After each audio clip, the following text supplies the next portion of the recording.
everyone. Welcome to the Jiu Jitsu podcast. My name is Stacy. I am a Jiu Jitsu and this is my podcast.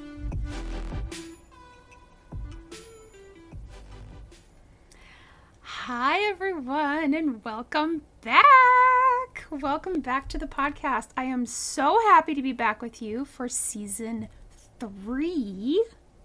Season 3. Oh my gosh. I kind of can't believe it. I'm so excited though. So each season that I've done has had a theme. Season 1's theme was getting started. Season 2's theme was share your story. And season 3's theme is reflections on Jiu Jitsu. So during this season, I will dive deeper into questions and topics that have come up over the years, like Jiu Jitsu is for everyone, and everyone has something to offer. The first episode this season is Jiu Jitsu is for everyone. I really wanted to address this because I have had people ask me if they are even able to start Jiu Jitsu since they don't look a certain way or have certain skills. The answer is, of course you can. Of course you can start Jiu Jitsu. Jiu Jitsu is for absolutely everyone. We have children, teens, women, men, middle-aged adults, older adults. We have everybody train at our school. Everyone starts this journey at a different point in their lives. And so because everybody starts at a different point, you're going to be at different points at different times than other people will. So I personally started when I was almost 29 years old. In season 1, you heard that Denise started at age 52, Vince started at age 16. All through season 2, you heard everybody talking about when they got started. Elaine started at age 69. Jen started in her 30s, just like me. Some of the ladies started, I think Allison had been doing it since she was a kid because her dad owns a Jiu Jitsu gym. It's just, everybody has their own story. Okay, so Jiu Jitsu is for everyone. You can start at any age. I suspect that this question stems from a couple of places in people. Number 1 is that they aren't sure if they'll be able to do the techniques, maybe because they're intimidated or they're uncomfortable or self-conscious or any other reason. And number 2 is that I think that they don't think they're fit enough to even start, like quote unquote fit enough to even start. So let's address each one of these. So in terms of techniques, people will look at what we do and have serious self-doubts about whether they will be able to do the same thing. And honestly, that's normal. If you've never thrown someone over your hip before, then you will probably wonder if you can even throw someone over your hip. If you've never choked or armbarred somebody before, then naturally you will be confused and probably wonder if you can do it at all. These are natural thoughts and feelings whenever you're trying to do anything for the first time, not just with Jiu Jitsu. I will say that these feelings of uncertainty and discomfort will fade with time. The more you train, the more you practice, then the more skills you will learn and the more you will get acclimated to doing the techniques. I heard this quote, I don't know where, but it stuck with me. And it's, the only way out is through. The only way to come out on the other side is you just have to do the thing. Right? So in terms of techniques, that one's pretty short because it's honestly just the more you do it, the more you're going to get used to it, and then the less it's going to be awkward. Now, the bigger one is the one about people think that they're not, quote unquote, fit enough, the fitness level. So I feel like this is sort of a symptom of a larger issue. This way of thinking is really pervasive in our society, especially with social media being what it is, what it's turned into. I can't tell you how many times I've seen videos go around on the internet with usually some sort of teen or young 20-something person videotaping someone else at the gym or elsewhere in order to make a mockery of them and what they're doing, because apparently they're not doing it right or they don't look good doing it. Never mind the fact that they're out there doing something to better themselves. they get made fun of for like the clothes that they're wearing, or maybe they're doing something that looks strange. Maybe they have bad form. So instead of like going over to try to help somebody, they film them and then post it on the internet. I really honestly think that this has perpetuated the idea that you can't go to the gym or go running or do yoga or do jujitsu or, I don't know, play tennis or whatever, unless you're already a certain body type, you know, and or unless you already have a certain level of fitness. And honestly, that's just not true. If you have any form of mobility, then you can do any of these activities with proper modifications. And that's the key, is that you need to be able to modify it to fit where you are. A good coach, a good gym, a good trainer, a good school, they will meet you where you're at and then help you go from there. Anybody worth their salt will have compassion for you. They will meet you where you are. They'll work with you to modify whatever needs to be modified in order to help you get started. You know, the fitness industry and the health industry, honestly, they've really corrupted what it actually means to be fit and healthy. And they've skewed our collective perception of how and why people should engage in movement. We are collectively so focused on aesthetics that we lose out on opportunities to try new and fun things because, you know, we're scared of looking stupid. I mean, trying something for the first time is awkward and weird. If you're not used to sports or exercise, and then you decide to start a sport or exercise, you're going to need modifications to keep you safe and help you actually do the movement or the technique or the sport. You know, I mean, okay, so for example, you can't expect to go your whole life never having run down the block, and then you wake up one day and decide, I'm going to run a marathon today. And then you go out and you just like, okay, set 26.2 miles on the Run app, and then you go out and try to do it. What do you think would happen to you if you did that?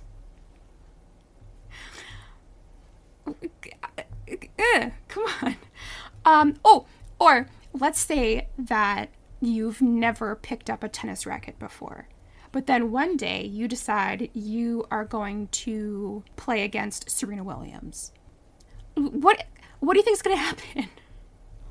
I mean, both of these scenarios sound ridiculous, of course. You know, like you can't start a thing for the first time and expect to jump to expert level immediately. Not even in like a video game. You can't play a video game for the first time and like ace everything and be an expert immediately. That's just not how it works. You know, you don't have the skills or the conditioning to be at that expert level. So the same is with jiu-jitsu. You need to start in the very beginning. Oh God. Now my ADHD is like, start at the very beginning. Very good place to start. Anyway, okay, let me back myself up. You need to start in the very beginning so that you can develop the skills and the conditioning that will help you advance to the next step. So if you're nervous that you're, you know, quote unquote out of shape, please don't be. Please don't be. Okay? Nobody's going to judge you for that. I know from experience that we will be thrilled to have you join us. If there's one thing jiu-jitsu practitioners love more than actually training jiu-jitsu, it's sharing jiu-jitsu with other people. So, yes, please do. Come and try it. It doesn't matter. Just come as you are. And, okay, so along this kind of note here, I've also had the question of whether there is a quote-unquote ideal body type for doing jiu-jitsu. The answer is no. As you heard in season 2, when I was speaking with the ladies, jiu-jitsu is adaptable and modifiable, you know? So it doesn't matter if you are kind of like Denise, if you're like tall, slender, long arms, long legs, then naturally there's going to be certain techniques that are more advantageous for you. like guard, for example. People with long legs are really good at guard usually. If you're short and stocky like me, then there are other techniques that are more advantageous for you. So for example, like chokes, because I have like short arms and short legs and stuff. So chokes work really well for me. If you're in between and kind of average, you're going to find that certain other techniques and positions work best for you. Maybe that's mount. Maybe that's takedowns. I don't know. The key is to gather as much knowledge as you can in the beginning of your journey and then try it all out. See what works best. And of course, you're going to need to try things for more than like a couple of times. Obviously, like what I said in my first point, which is that the more you do a thing, the more comfortable you get with it. You start to develop that skill. But eventually, you're probably going to discover that certain techniques are probably better suited to you than other techniques are. And that's okay. It also helps when you have good training partners who will help you figure that out and then give you space to try things. This is also why the very beginning of this podcast, after the episode where I introduced myself, the first episode I did was about how to find a good jiu-jitsu school. A good school will have good people in it who will help you rather than shame you or ostracize you or anything like that. Okay. Now, this whole fitness industry, health industry thing, that honestly can be a topic in and of itself. But what I will say to kind of help wrap things up is if you want to try something, go ahead and do it. Part of, I think, your responsibility to yourself is to do what I said in episode 2 of season 1, which is do your research to find a good jiu-jitsu school for yourself. And once you find that place, that should also hopefully help you be more confident in getting started. So, jiu-jitsu is for everyone, including you. So come and train.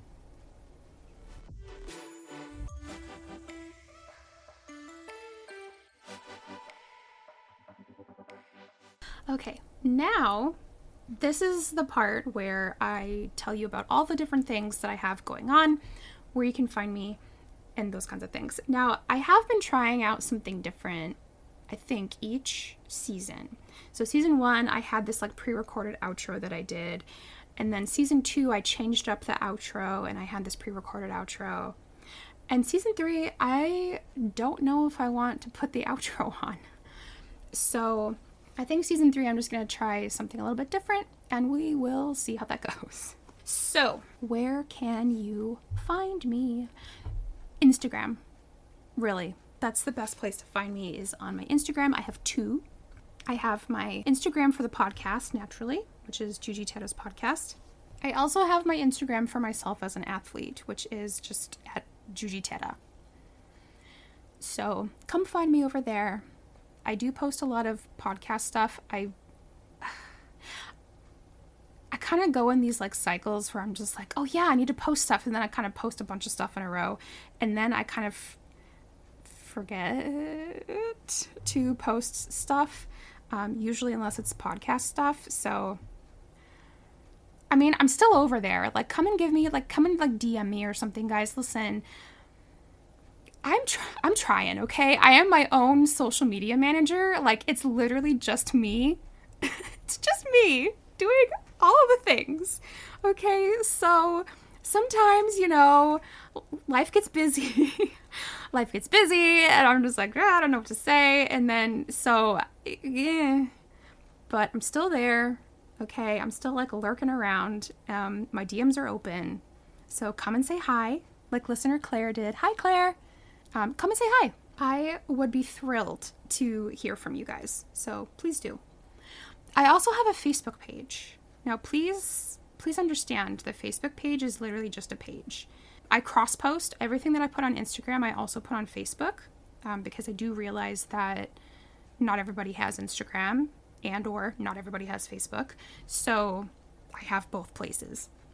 I have thought about making a TikTok account, but I decided not to because I'm just like, I can barely keep up with what I have now. Like, I can't add another social media thing to that. So I didn't. So if for any crazy reason there's a Juju Taylor's podcast TikTok account floating around, that is a fraud, because that is not me. Where else can you find me? Well, you can find like stuff that I've made. I've made designs and I put them on a merch store at TeePublic, teepublic.com. I have a link to that in the link tree. Oh yeah, so I made a link tree because I honestly just got really tired of posting every single link to everything.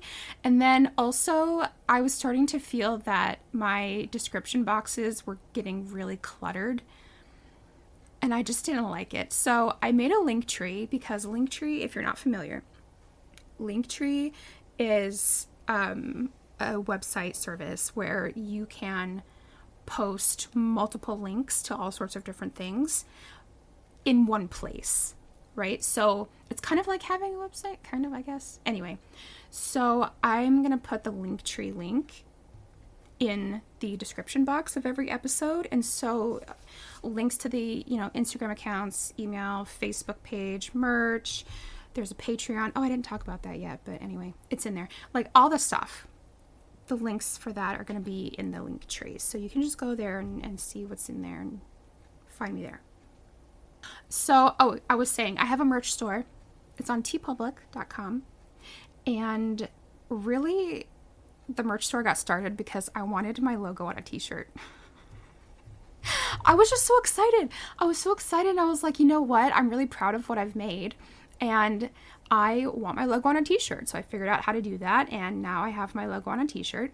And then I made some other designs. And I have that also on a t-shirt, and then I have some stickers and stuff. Yes, I buy my own merch, okay? I'm proud of myself. Anyway, so that's there. Oh yeah, so Patreon. I post all of the episodes there first, so patrons always get early access to the episodes. Whenever I end up getting big enough to get like sponsorships, the Patreon will always have the episodes there ad-free.